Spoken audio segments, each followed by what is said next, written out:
কাষত বাংলাদেশী কিন্তু নীৰৱ মুখ্যমন্ত্ৰী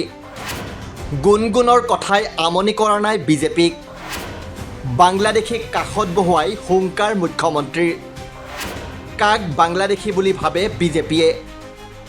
লখিমপুৰৰ গুণগুণ চেতিয়াৰ কথাটো বাৰে বাৰে সুধি থাকিলে খং উঠে অসমৰ মুখ্যমন্ত্ৰী ডক্টৰ হিমন্ত বিশ্ব শৰ্মাৰ মুখ্যমন্ত্ৰীৰ মতে লখিমপুৰত যি উচ্ছেদ চলিছে সেই উচ্ছেদ বাংলাদেশীৰ বিৰুদ্ধে অৱশ্যে কেৱল লখিমপুৰৰ ফুকনৰ হাতত চলা উচ্ছেদহে যে বাংলাদেশীৰ বিৰুদ্ধে তেনে নহয় য'ত য'ত উচ্ছেদ চলিছে সেইবোৰত অবৈধ বাংলাদেশী বসবাস কৰে আৰু মুখ্যমন্ত্ৰীৰ মতে সেইবোৰ জেগাত উচ্ছেদ চলিছে গুণগুণ চেতিয়াৰ কঠীয়াতলী উচ্ছেদৰ বিষয়টোক কোনো কাৰণতে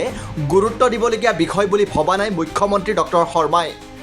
শৰ্মাৰ মতে গুণগুণৰ কঠীয়াতলীৰ ওচৰৰ ৩৫০ ঘৰ অবৈধ বাংলাদেশীৰ ঘৰ উচ্ছেদ কৰা হৈছিল তাত উচ্ছেদ চলাওঁতে কাষতে থকা গুণগুণৰ চৰকাৰী ভূমিত কৰা কঠীয়াতলীতো পৰিল উচ্ছেদৰ হাতোৰা মুখ্যমন্ত্ৰীৰ মতে বাংলাদেশী খেদাৰ নামত অসম আন্দোলনৰ সময়ত ৮৫৫ গৰাকী লোকে প্ৰাণ আহুতি দিছিল বৰ্তমানৰ অসমীয়াই এডৰা কঠীয়াও দিব নোৱাৰিবনে লগতে ৰীল এটা বনাই ক'লেই হ'ল নেকি বুলিও প্ৰশ্ন কৰে মুখ্যমন্ত্ৰীয়ে চাওক এই ভিডিঅ'টো কি কৈছে মুখ্যমন্ত্ৰীয়ে আমি সেই মানুহবিলাকক উচ্ছেদ কৰিছোঁ কোনো গুণগুণ চেতিয়াক আমি উচ্ছেদ কৰা নাই এইটো একেবাৰে অসত্য কথা আৰু ৩৫০ বাংলাদেশী খেদিবলৈ যাওঁতে আমাৰ কোনোবা মানুহৰ ঘৰত যদি অলপ খুন্দা এটা লাগিলে আমি কি সহ্য নকৰিম নেকি যদি আমাৰ কাৰো গাতে অসম আন্দোলনত বিদেশী খেদিবৰ কাৰণে ৮৫৫ জন শ্বহীদ হৈছিল এতিয়া যদি অসমীয়াই ভাবে যে ৫০০ বাংলাদেশীক উৎখাত কৰক কাষত মোৰ ঘৰটো আছে সামান্য খুন্দা এটাও নালাগিব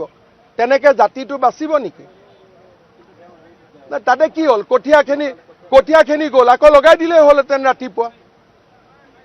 তাক লৈতো ৰাজনীতি হ'ব পাৰে নেকি নাই ৰাজনীতি কোনে কৰিছে যোনে এই মহিলাগৰাকীৰ নামত বাংলাদেশীখিনিক সংৰক্ষণ দিব খোজে উদ্দেশ্য মহিলাগৰাকী নহয় উদ্দেশ্য হ'ল যাতে বিজেপিয়ে উচ্ছেদ বন্ধ কৰে কিন্তু বিজেপিয়ে কালিও চাপৰত কৰিব পৰহিও গোৱালপাৰাত কৰিব কোনেও বিজেপিক ৰাখিব নোৱাৰে বাংলাদেশী উচ্ছেদ হ'বই ভূমি তেওঁৰ ভূমি লোৱাই নাই আমি তেওঁৰ যিকেইগৰাকীৰ ভূমি আমি উচ্ছেদ কৰিছিলোঁ সকলোৱে আজি ভূমিত সোমাই গ'ল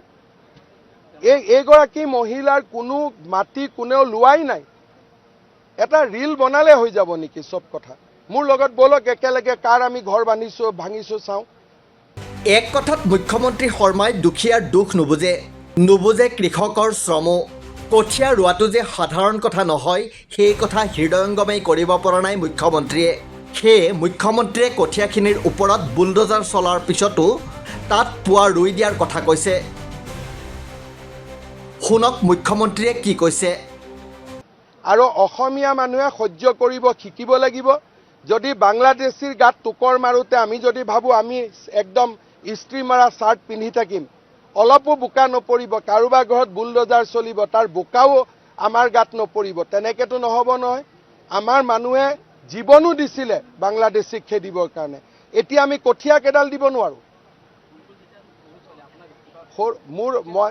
তাত কোনো বাৰ্তা নাই বাৰ্তা এটাই অসমীয়া মানুহ সাহসী হ'ব লাগিব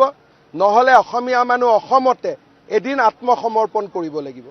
এইবাৰ চাওক এই ভিডিঅ'টোত দেখা ব্যক্তিজনে BTADৰ স্বাস্থ্য বিভাগৰ EM মানে BTADৰ স্বাস্থ্য বিভাগটো এওঁৰ নেতৃত্বতেই চলি আছে নাম অৰূপ দে ভিডিঅ'টো লোকসভাৰ নিৰ্বাচনৰ সময়ৰ ভিডিঅ'টোত দেখা সেই বিশেষ ব্যক্তিজনে নিজকে বাংলাদেশী বুলি কৈছে তেওঁ সভাত উপস্থিত থকা লোকসকলক উদ্দেশ্যি কৈছে যে আপোনালোকো বাংলাদেশী আমিও বাংলাদেশী এতিয়া চাওক সোমবাৰে গুণগুণ সম্পৰ্কত মুখ্যমন্ত্ৰীয়ে মন্তব্য কৰোঁতে তেওঁৰ ঠিক পিছফালে ৰৈ থকা ব্যক্তিজন কোন আছিল হয় ঠিকেই ধৰিছে সেইজনেই নিজকে বাংলাদেশী বুলি কোৱা পাৰিষদ অৰূপ দে কাষত লৈ মুখ্যমন্ত্ৰীয়ে বাংলাদেশী খেদাৰ হুংকাৰ দি আছে ইয়াতেই মুখ্যমন্ত্ৰী অথবা তেওঁৰ চৰকাৰখনৰ বাংলাদেশী খেদা সম্পৰ্কত গ্ৰহণ কৰা স্থিতি ৰহস্যজনক বুলি স্পষ্ট নহয় জানো যিজন পাৰিষদে নিজকে বাংলাদেশী বুলি কোৱাৰ পাছতো তেওঁক BTAD পৰিষদৰ স্বাস্থ্যৰ দৰে গুৰুত্বপূৰ্ণ বিভাগৰ দায়িত্ব দি থৈছে তেওঁকে কাষত থিয় কৰাই বাংলাদেশীৰ বিৰুদ্ধে হুংকাৰ দিছে মুখ্যমন্ত্ৰীয়ে ই আচলতে কি সূচাইছে news desk report the cross current